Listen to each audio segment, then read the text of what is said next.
Pembongkaran tempat wisata Hibis Fantasi di kawasan Puncak Bogor, Jawa Barat yang diduga melanggar alih fungsi lahan masih terus dilakukan. Kementerian Lingkungan Hidup sebelumnya telah menyegel gerbang masuk untuk mendalami dugaan pelanggaran hukum lingkungan. Sopo pening kemarin.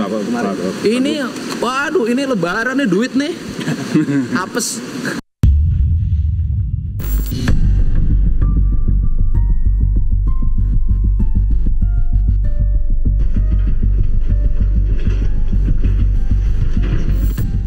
Gubernur Jawa Barat Deddy Mulyadi atau Demul kembali mendatangi kawasan wisata Hibis Fantasi Puncak Jumat pagi.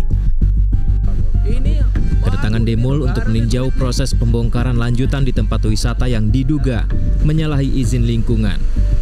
Deddy Mulyadi menyebut saat ini pihaknya tengah fokus membongkar 25 bangunan yang tidak berizin, yang tidak sesuai dengan site plan awal.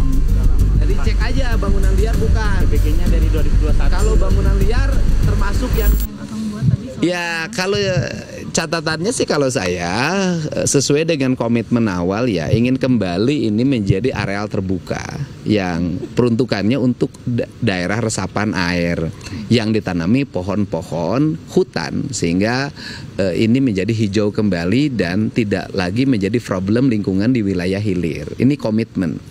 Mewujudkan komitmen itu kan harus ada mekanisme hukum yang dijalani, apalagi ini sudah menjadi wilayah penyelidikan dan penyidikannya Kementerian Lingkungan Hidup. Tentunya ranahnya adalah ranah Kementerian Lingkungan Hidup untuk menentukan kesalahan apa yang dilakukan oleh pengembang usaha pariwisata ini. Nah, hari ini yang bisa dilakukan oleh Pemprov Jabar adalah memitigasi apa saja pelanggaran yang dilakukan dari sisi aspek administrasi pembangunan. Nah, dari sini kan bisa terlihat bahwa PT yang mengelola areal usaha ini hanya mengajukan 14 bangunan ke pemerintah Kabupaten Bogor melalui Badan Penanaman Modal Satu Pintu. Nah, kemudian dari 14 ini muncul 35 bangunan. Berarti ada 25 bangunan tidak berizin. Karena ada 25 bangunan tidak berizin, maka itu menjadi kewenangan dan ranahnya Satuan Polisi Pamong Praja untuk melakukan tindakan ya kan peringatan sampai pembongkaran.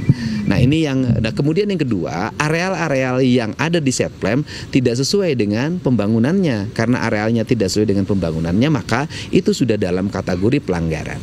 Nah, kalau saya sih berharap ini karena anak perusahaan pemerintah Provinsi Jawa Barat, pimpinan perusahaannya sudahlah hari ini meminta bantuan pada Satuan Polisi Pamong Praja untuk secara sukarela melakukan pembongkaran terhadap areal-areal yang salah dalam pembangunannya.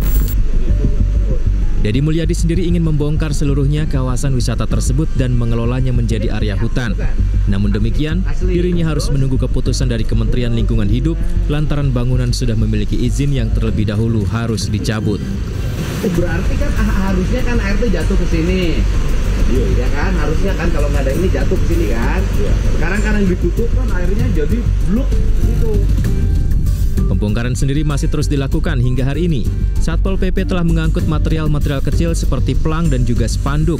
Sementara material besar petugas melibatkan alat berat seperti eskavator dan beko. Sebelumnya Kementerian Lingkungan Hidup telah menyegel gerbang masuk sejak 6 Maret kemarin. Penyegelan dilakukan untuk mendalami dugaan pelanggaran hukum lingkungan. Kawasan wisata ini sebelumnya telah resmi beroperasi sejak 11 Desember 2024. Namun akhirnya ditutup lantaran diduga melanggar alih fungsi lahan. Taman rekreasi yang dikelola oleh anak usaha BUMD Jabar yakni Jaswita Lestari Jaya ini sebelumnya hanya mengantongi izin mengelola kawasan seluas 4.800 meter persegi. Namun pada kenyataannya area rekreasi telah meluas mencapai 15.000 meter persegi. Dari Bogor, Jawa Barat, Aulina Iyasa, Dede Rudi, iNews melaporkan.